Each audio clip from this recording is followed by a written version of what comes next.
E3 2017 is over and done with, and I gotta say, pretty solid year. I mean, I don't think we had any huge mic drop moments this time around. Check the chocolate! But there were a lot of solid game announcements and new gameplay shown for games we already know about, so let's talk about the ones that I think were the best. First, let's start with a game that I'm a little shaky on, and that's Anthem. I have a bit of a love-hate relationship with BioWare the past few years, leaning a little bit more towards hate. I mean, I still like a lot of the games they've released, but they don't really have the degree of polish that they used to. And so a project that sounds this ambitious and is something so different from what they've done before has me a little bit worried. At the same time though, I am a massive sucker for anything involving power armor or robots, customizing loadouts, all that good stuff. That is entirely my jam. So seeing that proof of concept gameplay with exploring in these power suits looked amazing to me. So, on the one hand, maybe too ambitious to be true. On the other hand, I am absolutely down to try Attack on Titanfall Zero Dawn. Second is a game I had no idea how badly I needed until it was debuted at Microsoft's press conference, and that is Dragon Ball FighterZ. Or FighterZ. I'm not entirely sure, the marketing is a little unclear to me, but the point is, it looks amazing. I grew up on Dragon Ball Z, so the nostalgia is already strong there, but what's more important is that while we've had lots of Dragon Ball fighters in the past, none of them to me felt like they truly captured the speed and intensity of the fights you would see in the show. And that's where Arc System Software is just a perfect fit. I mean, Guilty Gear is basically how I imagine Dragon Ball Z fights should be in a video game. Plus, you're adding in a 3v3 aspect a la Marvel vs. Capcom. I am completely sold already. Next up is a game we already knew about, but we finally got some gameplay for and was easily the highlight of Sony's press conference, and that is the Spider-Man game for PS4.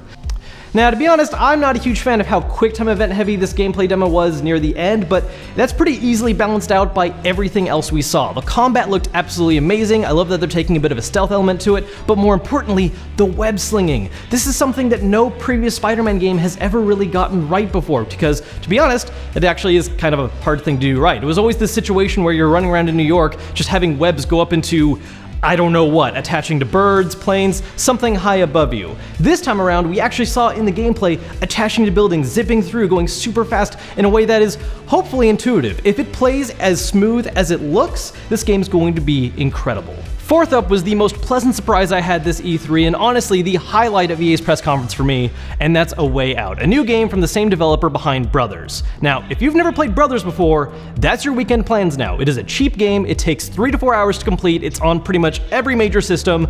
Go play it, it's worth every penny. What was really interesting about Brothers is how it messed with the concept of co-op. You were one player controlling 2 characters, and that really impacted the way you viewed the story. A Way Out is continuing this idea by focusing on true split-screen co-op. Even if you're playing online, the game forcibly must be played in split-screen. There is no way to do this as a single-player game. And the entire idea is to play as 2 separate characters, handling situations together and seeing how the story evolves based on what you guys do. It's a rather ambitious idea, but after what I saw with Brothers, I completely believe they could pull it off. And then we have one of the biggest hits of this year's E3, Super Mario Odyssey. This is a game that I already went into being pretty excited for, and the trailer and all the gameplay we got has increased that hype exponentially. This looks like the first true brand new Mario game we've gotten since Mario Galaxy back on the Wii in 2007, a decade ago. All the mechanics they showed off just looked like so much fun, like being able to possess different kinds of enemies and also regular humans, which is actually a little disturbing when you think about it. Don't think too hard, but you can also possess a T-Rex. Say again?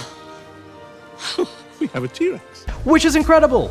And if you were watching more gameplay beyond just what was in the trailer, they also showed off other new stuff, like lifting mechanics from Link Between Worlds, where there's actually a 2D Mario mode when you climb up walls, and even the music changes to retro with just...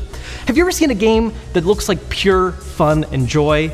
That's what this looks like. Speaking of Mario, there is another game I want to talk about, and that's what I think is really a big Cinderella story of this E3, Mario Cross Rabbids. Now, in usual Ubisoft fashion, this is a game that ended up getting leaked ahead of its official release, and it was met with a lot of skepticism and pessimism. You ever say a word so many times that you like, okay. Pessimism, you're good. I wanted to say pessimism for some reason. No, that's not a thing. That is not a thing.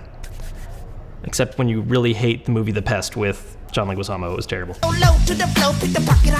Now, I'm not a big fan of Rabbids, I never have been, but even I have to admit, they have their charm here and there, and something about the way that it was mixed with the Mario universe in these trailers just felt natural, in a way that I never would have expected. And what's even weirder about it is I never would have thought that a crossover like this would have just resulted in XCOM. And in the end, how badly I want Mario x Rabbids x XCOM. I mean, you would think this would just be some kind of simple, fun party game, but it actually looks like a really in-depth tactical game that's also silly and fun at the same time. This is not a game I would have ever asked for or even thought of as even possibly existing in any universe, but here it is, and honestly, Ubisoft's kind of making me a believer. So those were my favorite games of E3 2017. I intentionally left out anything that was purely just trailers or announcements without actual gameplay. Make sure to let me know your favorites down below in the comments.